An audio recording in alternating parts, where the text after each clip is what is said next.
This is the original title sequence to The Simpsons, and this is what it looks like today. In the older version, Marge's hair really whips around. But with the revamp, the motion gets toned down. Even the paper bag moves less. Over the last 30-plus years, The Simpsons animation has gone through a lot of changes, with every decade bringing new technology that helped the show refine its style. We talked to two of the main minds behind The Simpsons, who've been with the show since day one, to find out how we got from this to this. Noble spirits, your time has passed. Here's what The Simpsons looked like when they first appeared on TV as a recurring segment on The Tracy Ullman Show. If they don't look like The Simpsons you know today, that's because these characters were very much still a work in progress. There's nothing to worry about. Now everyone go to sleep.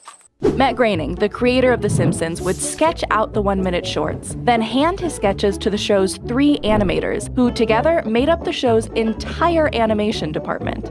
David Silverman was one of them. And we sort of would take Matt's rough drawings and couple a storyboard between the 3 of us. The 3 of them were involved in nearly every stage of the process after that, from layout, where they draw out the characters' key poses or acting, to the actual animation, to in-betweening, when they create the intermediate frames between keyframes. To make things more demanding, The Simpsons was going for a hand-drawn look. So the artists used traditional ink and paint cell animation. Starting off with plastic sheets called cells, they would outline images on the front of the cell and paint color on the back. David estimated that in the early days, they were working 60 to 80-hour weeks to animate just a minute and a half between the 3 of them. Pressed for time, the animators actually just traced over Matt's drawings in the beginning. This might be why The Simpsons in the early shorts have sharper, more irregular lines, in the style that Matt was known for. They also started out with a more pronounced version of the potato chip lip, another signature of Matt's straight out of his Life in Hell comics. From there, the artists designed and redesigned the characters as they went along. This led to some pretty notable inconsistencies, like the family's skin color varying between episodes or their proportions changing from one week to the next. There's even a 10-second sequence where Bart's character design shifts noticeably in 3 successive shots, all within a single scene. But these quick decisions also laid the groundwork for the defining features of The Simpsons look. Matt said he gave the characters 4 fingers instead of 5 because it'd reduce pencil mileage, making the figures easier to draw. And the team painted The Simpsons yellow for 2 reasons. The color would make them stand out on TV screens, and it would suit the characters who don't have hairlines. Like showrunner Mike Rice said, the color yellow is kinda skin, kinda hair. Now we get to The Simpsons' first season as its own TV show. This is the final episode of season 1, but it was actually supposed to be the pilot, according to Al Jean, a Simpsons showrunner who's worked on the show since its very first season. It really didn't look right. It didn't look like The Simpsons. This was actually the last show aired of the first 13. In the first season, there was a learning curve. We were basically training everybody else to draw the characters as we had conceived them. First, the animators had to make the Simpsons figures more rounded than they were in the shorts, so that they'd be easier to turn around in space. And the designs that made the characters so iconic also made them difficult to draw consistently. Artists on the show have described the Simpsons character designs as delicate and deceptively simple, because a single stray stroke could transform a character. Compare Bart to a character like Bugs Bunny. As David said, Bugs Bunny has quite a lot of lines, which makes him easier to capture. There's a greater allowance for mistakes. But with Bart's hair, for example, or his version of the Simpsons family nose, if there's a single line drawn wrong, or with the wrong pencil thickness, the character will no longer look like Bart. So throughout season 1, the show developed its model sheets, style guides that lay out the right poses, movements, and expressions for each character. The season also varied a lot in how much fluidity is given to the characters' movements.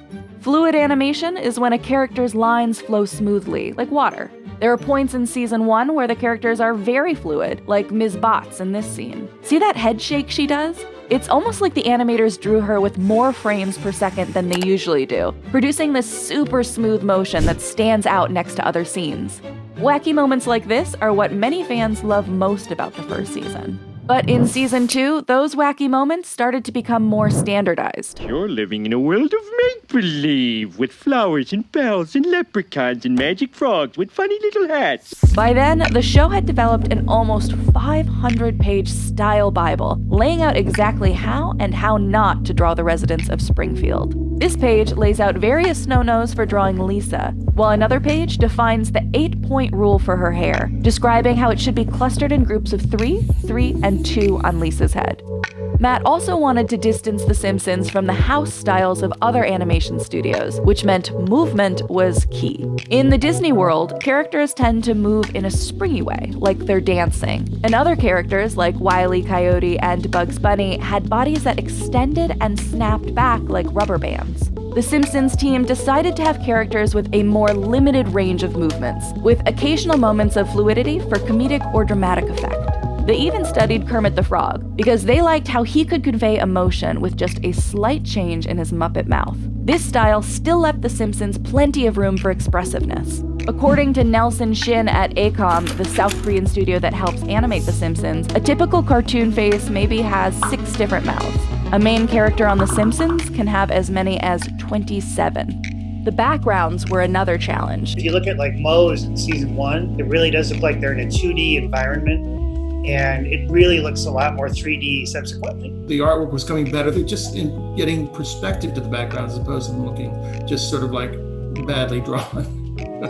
The showrunners also leaned into other aspects of The Simpsons look. Thin outlines and characters with few sharp edges on them and distinctively walled eyes. Those are crucial. The big, bulgy, almost circular eyeballs with black dot pupils that make The Simpsons look permanently stunned, like they just got electrocuted by their TV. The show made a rule that characters' eyes had to either be looking in the same direction or turning slightly outward from the nose. Never cross-eyed like you see on Saturday morning cartoons, because that would look too cute. Still, the show wasn't perfectly consistent on details like these. For a while in seasons 3 through 5, some characters' pupils were drawn bigger, something that David and Al say was unintentional. You know, I want my characters to have more of a confused bird look. It's sort of like, it seemed the jokes played better. And then I think the blank expression, you as a viewer can just sort of project whatever you feel about it. The Simpsons stuck with hand-painted cell animation through the 90s, but by season 7, the showrunners were experimenting with digital paint in one-off episodes like this one, Radioactive Man, and even digital animation in the season 7 Halloween special. In 2002, the show used the same annual Halloween episode to try out digital paint again, this time for a sequence where Homer clones himself. Which actually would have probably been impossible on cells because there are so many clones and levels. There's a certain physical point of how many cell levels you can have, where of course digital compositing can have infinite number of levels of characters. A few episodes later, the show switched over to digital coloring for good. There was just a talk that we had where they just said, you're going to have to go digital. There had been earlier shows where something wasn't the right color maybe, but it was impossible to fix because of the cost. Whereas with digital coloring, you know, you can fix it faster or cheaper, and it's a whole new world, it really is. It also gave the show more vivid backgrounds and crisper graphics, and at first, heavier black borders around characters and objects, an accident that the show fixed later on. We would have a problem where if you had the camera move in and out, the line would get thinner and thicker, which we all hated. We were able to figure out you could basically dial in the size of the lines and so forth. So as the seasons progressed pretty quickly, we just got into the more technical remedies for these situations. And it's these experiments with digital that set the stage for The Simpsons' biggest transformation yet. The Simpsons movie. The greatest Simpsons family adventure of all time. For a while, the showrunners thought The Simpsons movie would be fully CG animated, but they didn't end up going the full CG route for the film. The Simpsons movie in 2D. Instead, the team mixed traditional 2D animation with 3D CGI to make the show's classic style work in the most widescreen movie format, CinemaScope. Since Springfield would appear on a 100-foot movie screen, the color design team used a larger color palette for the movie than they'd ever used on the TV show. And while backgrounds on the show were often flat-colored and lit by a single source, the movie called for backgrounds that were richer in detail. To help focus the audience's eyes, the artists added shadow vignettes to the backgrounds and put a tone shadow and drop shadow on characters in every scene. On TV, they'd only given characters those shadows for scenes that were set at night or supposed to be especially dramatic. The more nuanced lighting and shadows in the movie created depth in every shot so that certain characters and objects pop out at you. These artistic elevations stuck around long after the film. The Simpsons started incorporating more computer animation and 3D effects, especially for complicated backgrounds. The showrunners even created a special scene planning team to digitally animate elaborate sequences. The scene planners help in our camera moves and making them more sort of like cinematic. We would try to emulate the idea of a multi-plane camera where you have planes of animation so that it feels like the camera is physically moving as opposed to just zooming in and out. And working in widescreen HD animation for the movie proved to be a useful trial run for 2 years later, when the show, in its 20th season, officially moved to HD. Isn't it about time you went digital? Watch your mouth, you little smartass. HD was a whole other, enormous change that we had no money and no time to prepare for. Higher digital resolution left less room for mistakes or shortcuts. You really have to be much more careful that the backgrounds don't look shoddy in one spot and much better in another. There's so much information in the frame where we used to get by with, you have a little piece of paper on a bulletin board and a scribble on it. It looks terrible now, And in the first HD seasons, artists couldn't save time by recycling shots from past episodes like they normally do. In season 20, it was really tricky. There was nothing that we could rely on from past shows to fill in. We had to restart our whole library of backgrounds, our whole library of old shots. So we've had to go redo things like the comic book store or the town square, totally rethinking how they would look in HD. And the HD format also took the show from its traditional 4:3 aspect ratio to 16:9. With this switch, Matt said the Simpsons team had to rethink everything. So we became even more conscious of thinking about the space cinematically. We talk more about that. Okay, we're gonna have a flat space shot here for this part of it. Now let's go to a deep space shot and so on. We could take more advantage of a longer shot. You could play more of the action in a wide shot. The wider frame forced the team to think more about shot composition. This meant creating more asymmetry in shots. Where you have like a little piece of garbage here or a fire extinguisher on the wall there or several things that just are like real life rather than just these perfect rectangles everywhere.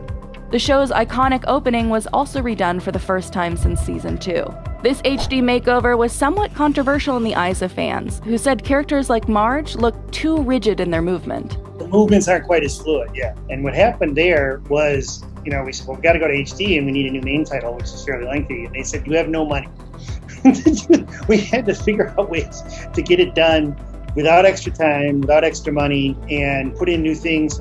The artists were also still getting used to animating in HD. I think everybody just got used to using it more organically. So at the beginning it was a little stiffer. And we try to be conscious of that and try to make sure that the characters are moving more fluidly. Even in recent seasons, characters seem to have bouncier movement, straying away from the stiffness of some early HD episodes. The show's still figuring out some other aspects of its look too, like how much shadow to use. Sometimes we go overboard, and I think there's too much use of shadow. We sort of try to balance it out. And how much color. We still follow our basic 200 colors approximately to paint things, but we vary the tones of them. We try to keep a sensibility that's connected to the original, color palette. Lately, the show's also revitalized some of its sets, including adding new jokes into the town square. And the artists have polished up old character models, especially when dusting off characters from earlier seasons, like Comic Book Guy, who they had to scale down from his season 2 model. Which means The Simpsons is still tinkering with its look after more than 3 decades. And it's this constant tweaking and adapting that's helped the show last through so many different eras of TV. That's what helped make The Simpsons the longest-running scripted primetime series, the longest-running American sitcom, and arguably the most successful animated show ever.